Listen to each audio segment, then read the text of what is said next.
계속 이어서 강의 진행하도록 하겠습니다. 자, 보시는 화면은 놀이게임 스포츠의 특성을 비교한 표인데요.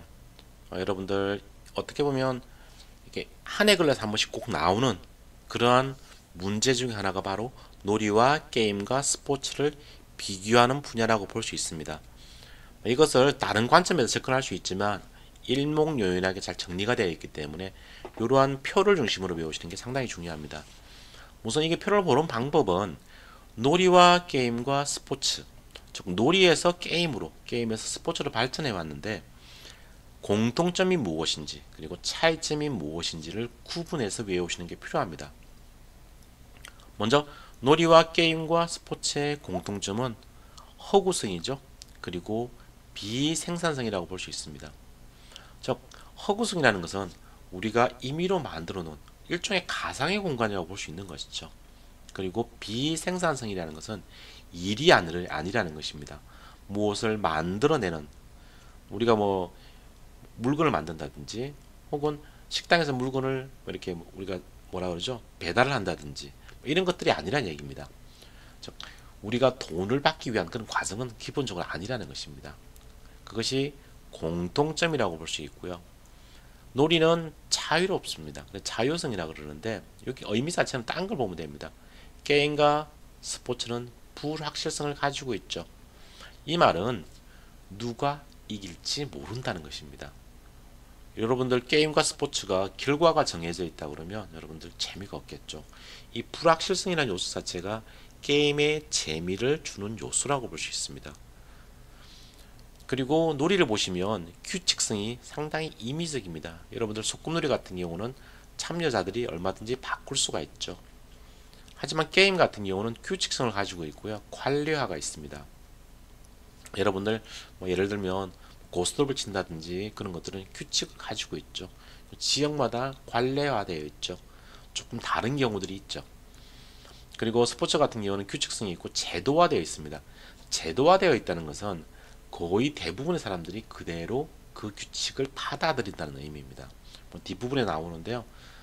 즉 스포츠 자체는 일반적으로 축구 경기 같으면 전 세계 룰이 거의 동일하죠. 그렇게 만들어져 있는 것이 바로 스포츠의 특징이라고 볼 수 있습니다. 스포츠는 규칙성을 가지고 있고 그 중에서도 제도화되어 있다. 꼭 암기를 해 놓으셔야 되고요. 그 다음 놀이 같은 경우는 쾌락성을 가지고 있습니다. 그리고 게임이나 스포츠 같은 경우는 경쟁성을 가지고 있죠. 경쟁이라는 것은 이기고 지는 것이 있다는 의미입니다. 그리고 게임과 스포츠만이 가진 이 공통점은 좀 전에 말씀드린 경쟁성하고 신체 기능을 이용한다는 것, 그리고 전술과 확률이 작용한다는 것입니다. 정말 또 중요한 것이 스포츠만이 가진 특징이 있는데요. 바로 신체의 움직임 및 탁월성을 중시한다는 것인데요. 여기서 얘기하는 신체의 움직임이라는 것은 대근육, 큰 근육의 움직임입니다. 게임 같은 경우는 손가락 근육의 움직임 이런 것들을 포함하고요. 스포츠는 큰 근육들 그런 움직임을 포함한다고 생각하시면 될 것 같고요. 위에서 설명드렸지만 스포츠는 제도화되어 있습니다. 그것을 이해하시는 것이 필요합니다. 다음은 이 코클리가 2009년도에 정의한 스포츠의 제도화 과정인데요. 이렇게 과정들이 나와 있는데 이것을 약간 비틀어서 문제를 내는 경우들이 상당히 많이 있습니다. 그래서 이 과정들을 순서대로 여러분들이 몇 번 정도 읽고 이 과정을 머릿속에 기억해 놓으시는 게 필요합니다. 즉 공식적 집단에 의한 규칙의 표준화가 먼저 일어나고요. 이게 제도화가 되는 것이거든요. 그렇기 때문에 표준화가 먼저 이루어져야 되겠죠. 그리고 규칙의 집행을 보장하는 기구의 운영을 하게 됩니다. 즉 공식규정위원회 같은 게 이루어지죠. 다음 단계가 규칙 안에서 승리하는 방식을 찾아내는 방식인데요. 즉 행동활동의 조직적 그리고 합리적 측면을 강조하는 그런 방식을 사용하게 됩니다. 그리고 경기 기술을 정형화하는 그런 과정들을 거치게 되죠. 즉 규칙의 표준화, 공식규정위원회, 그리고 행동활동의 조직적 합리적 측면 강조, 경기 기술의 정형화 이런 단어들을 몇 번 정도 되뇌어서 외워놓을 필요성이 있습니다. 다음은 이제 구트만이 1978년도에 정의한 근대 스포츠의 7가지 특징입니다. 제가 수업 시간에는 다 외울 필요는 없다고 얘기했는데 한 번 정도는 여러분들이 이 제 목소리를 라디오처럼 듣는 분들을 위해서 좀 읽어드리면, 첫 번째가 세속화 혹은 세속주의라고 할 수 있습니다. 이 용어 자체를 여러분들이 들으면 무슨 의미인지를 모르거든요. 그렇기 때문에 이게 뭘 뜻하는지를 이해하는 것이 필요합니다. 그러면 이 관련된 문제는 좀 맞추기가 쉽습니다. 즉 고대에는 종교의식의 일환으로 스포츠가 행해졌지만 지금은 개인의 성취와 오락적 측면을 강조하는 방향으로 바뀌었죠.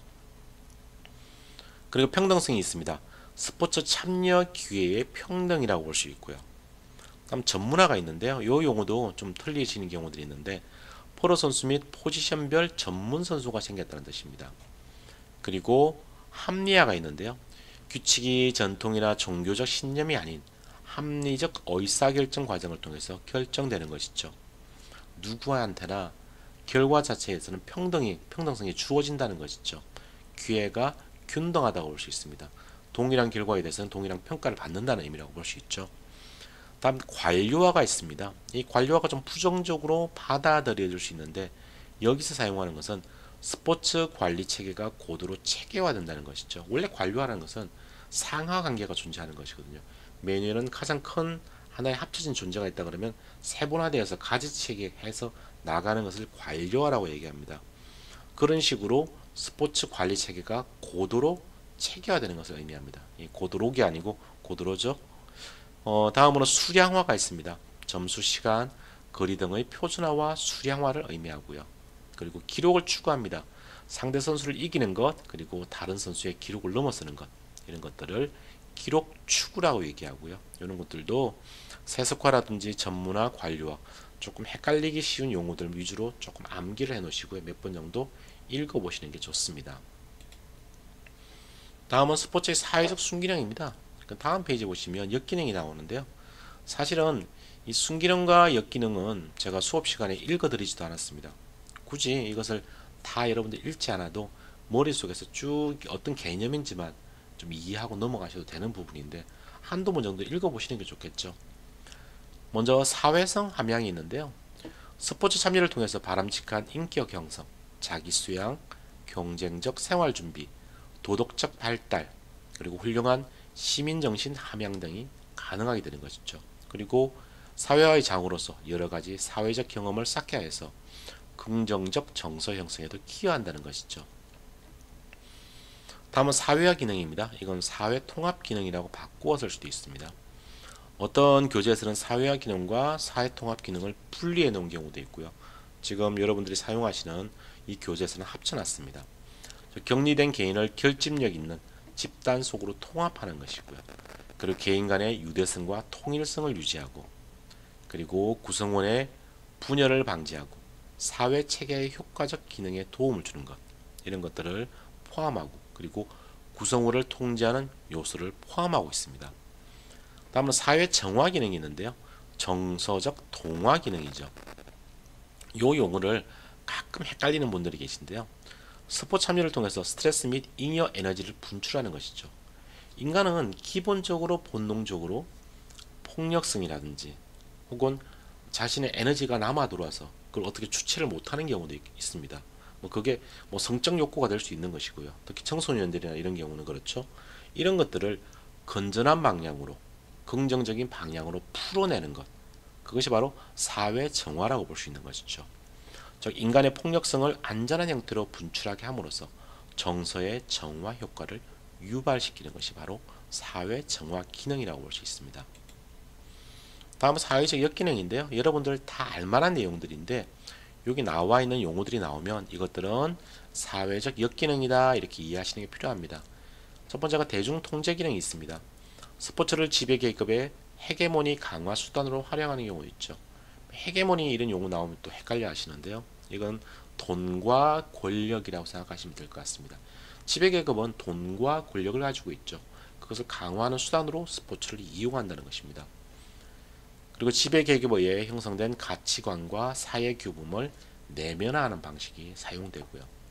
그리고 스포츠에 대한 관심 증대를 통해서 정치적 무관심을 유도하기도 합니다. 제가 뒤에 보면 스포츠와 정치에서도 다루겠지만, 여러분들 우리가 전두환 정권 제5공화국이 들어섰을 때 그때 82년도에 프로야구가 들었었죠. 그런 시기를 생각해 보시면 된다고 말씀드렸습니다. 다음은 스포츠 소외가 있습니다. 여기 보면 이 소외라는 용어를 제가 용어를 정의를 해놨는데 한 번 정도 보고 넘어갈 필요성이 있습니다. 사전적 정의를 먼저 말씀드릴게요. 어떤 무리에서 기피하여 따돌리거나 멀리함, 소외되었다 이런 느낌 받는 거 있죠. 그건 요 정의에 해당됩니다. 하지만 이것은 우리가 사용하는 이 사회학에서 사용하는 스포츠 사용에서 사용하는 그런 개념이 아닙니다. 다음이 맞다고 할 수 있습니다. 인간이 자기의 본질을 상실하여 비인간적 상태에 놓이는 것입니다. 이것을 우리는 소외라고 얘기합니다. 이 개념을 반드시 알아놓으셔야 됩니다. 그 개념만 알고 계시면 소외가 들어가는 문장들, 그런 문제들을 풀기가 쉬워집니다. 어떠한 경우에도 사람은 주체적인 존재입니다. 즉 여러분들이 가지고 있는 스마트폰이 있다 그러면 그건 객체가 되고 내가 주체가 되어서 그것을 이용해야 되는데 그렇지 못한 경우들이 있거든요. 즉 인간 자체가 목적이어야 되는데 인간의 신체 자체가 목적이 되어야 됨에도 불구하고 신체를 수단으로 사용하는 것, 그리고 인간 자체를 도구화시키는 것, 인간을 객체화시키는 것, 마치 인간을 물건처럼 사용하는 것, 그런 것들을 소외라고 이야기하는 것이죠. 항상 인간은 그 자체가 목적이 되어야 됩니다. 예가 나와 있는데요. 지도자가 승리를 위해서 부상당한 선수를 계속해서 뛰게 하는 것, 이런 것들이 바로 소외라고 볼 수 있는 것이죠.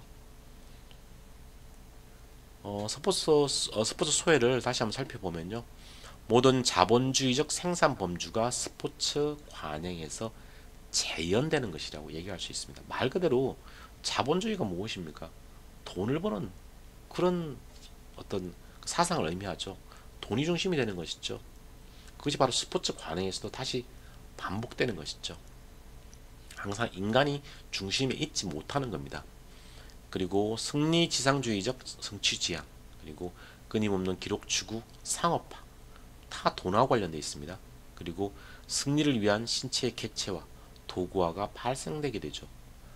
여러분들 그 뒤에 부분 나오겠지만 여러분들 국수주의나 군국주의 뭐 이런 거 있죠. 우리 민족이 최고야, 우리나라가 최고야, 뭐 이런 것들, 그런 걸 위해서 우리 신체를 이용하는 경우들이 많이 있습니다. 제가 중국의 그 다이빙 남자 어린이 선수에 대한 예도 말씀드린 적이 있습니다.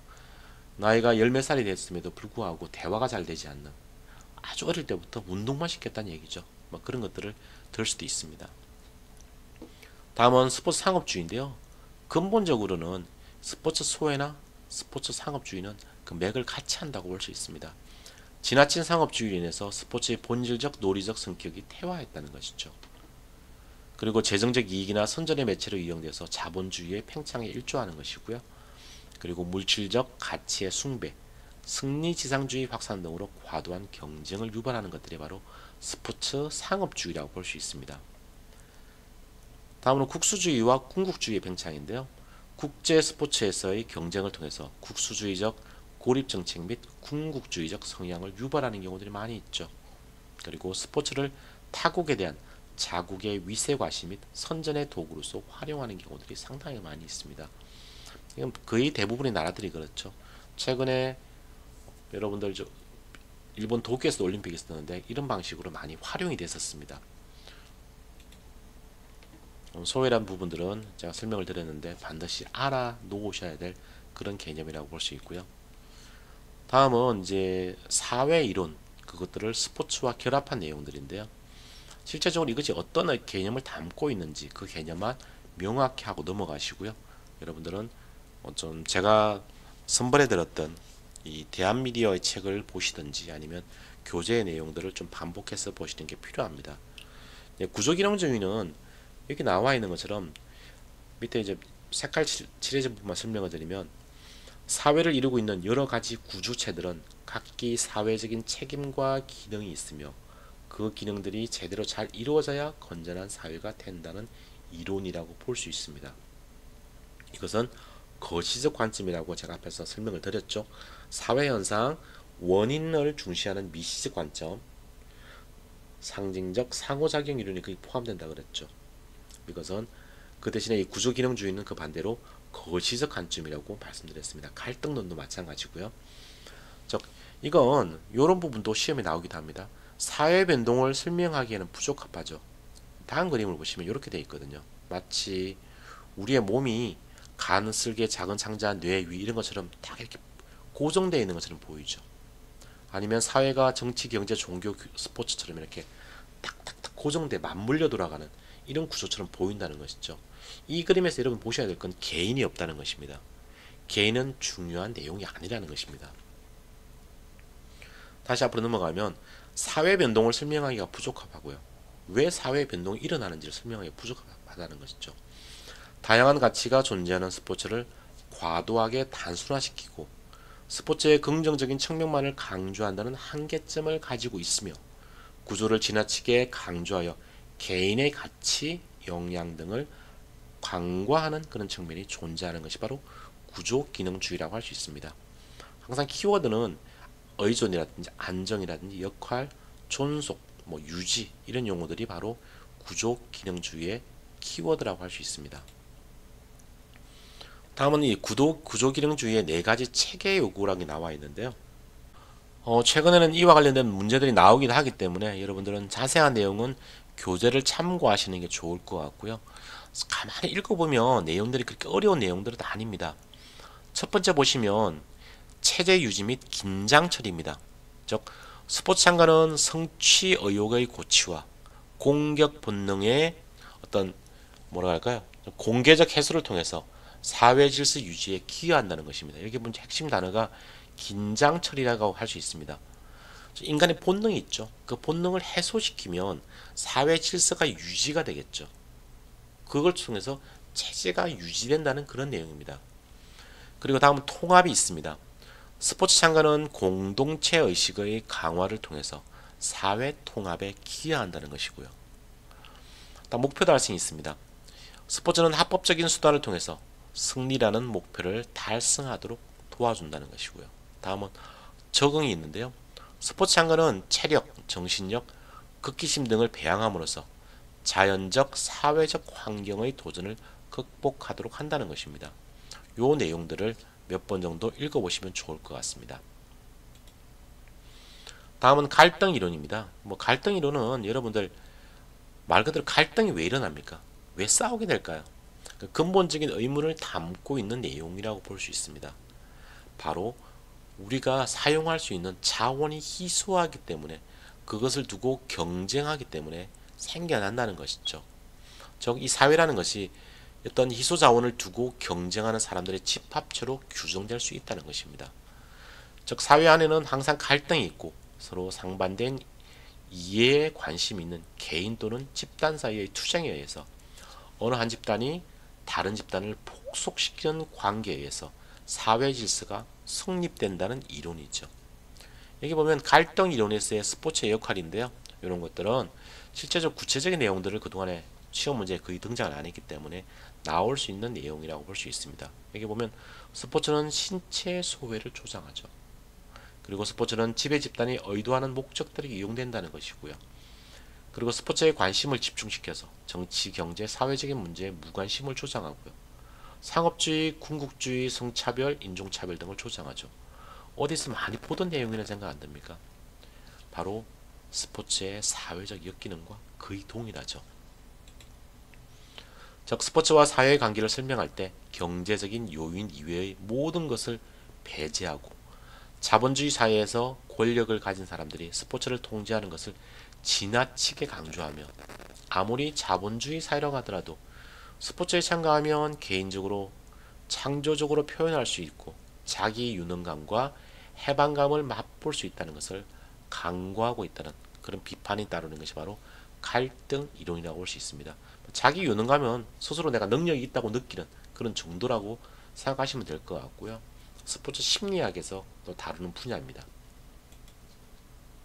키워드는 희소자원, 불평등, 그리고 기득권 유지 같은 3S 말씀드렸죠.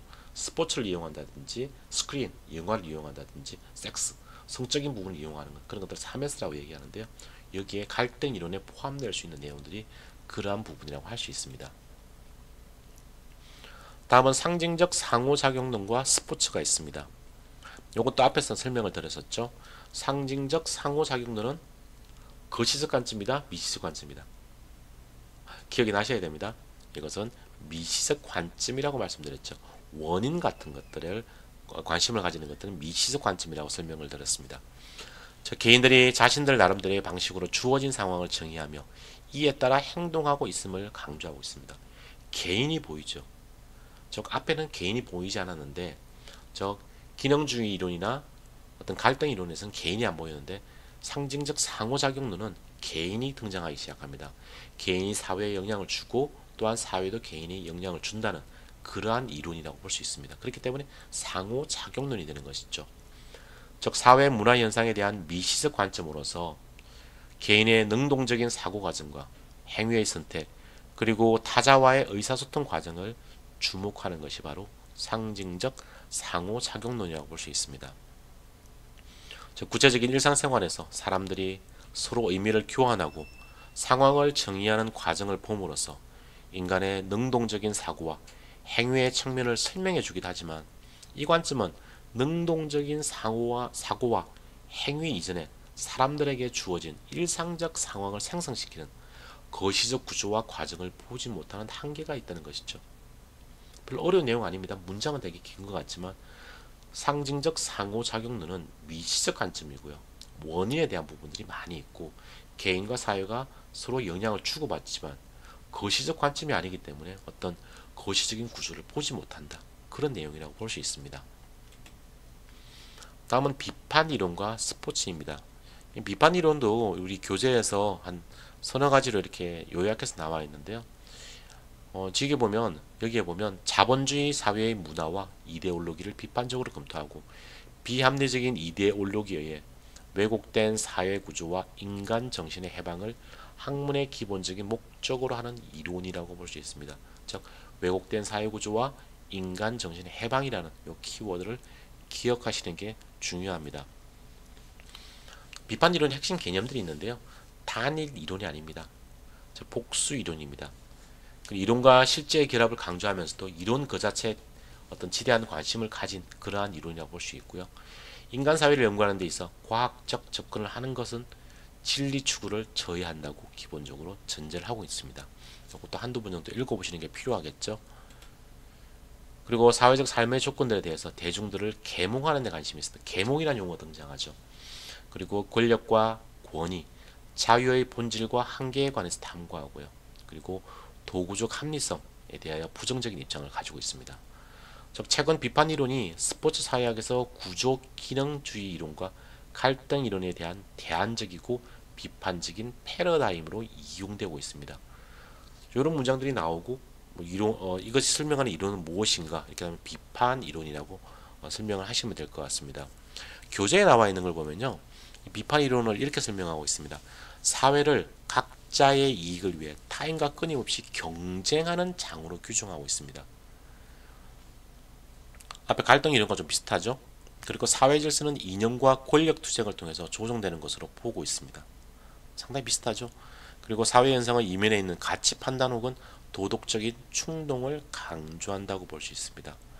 그 예로서 국제적 권력 과시를 위한 스포츠 이벤트 개최 등을 설명해주고 있습니다. 예로 들고 있죠. 다음은 중거 집단 이론과 스포츠인데요. 제가 수업 시간에는 설명을 드리지 않았고요. 개인이 스스로가 동일하는 특정한 집단의 그것을 중거 집단이라고 하는데요. 규범에 따라 행동, 판단한다고 보는 이론이 바로 중거 집단 이론이라고 볼 수 있습니다. 세 가지 중거 집단이 있는데요. 이것을 구분해서 기억하실 필요성이 있습니다. 첫 번째가 규범 집단입니다. 규범 집단 얘기하면 가족을 떠올리시면 됩니다. 가족과 같이 규범을 설정하고 가치관을 형성시켜서 개인에게 행동 지침을 제공하는 집단을 규범 집단이라고 이야기합니다. 다음은 비교 집단이 있습니다. 여기 좀 헷갈릴 수 있는데요.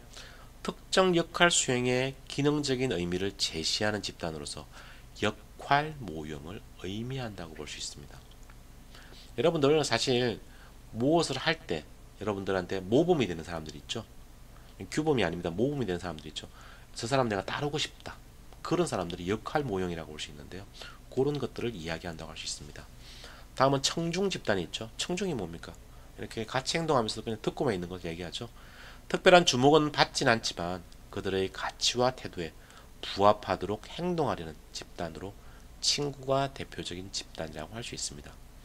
규범 집단은 가족, 비교 집단은 역할 모형, 그리고 청중 집단은 친구라고 생각하시면 될 것 같습니다. 자, 문제풀이는 수업 시간에 했던 부분이고요. 제가 나중에 수업 시간에 우리가 새로운 교재도 왔기 때문에 또 문제를 또 추가적으로 풀어드릴 계획인데요. 일단 이 문제풀이들은 어떤 수업 시간에 했던 부분이기 때문에 여기서 설명을 드리지 않고 오늘은 수업을 여기서 마치도록 하겠습니다. 감사합니다.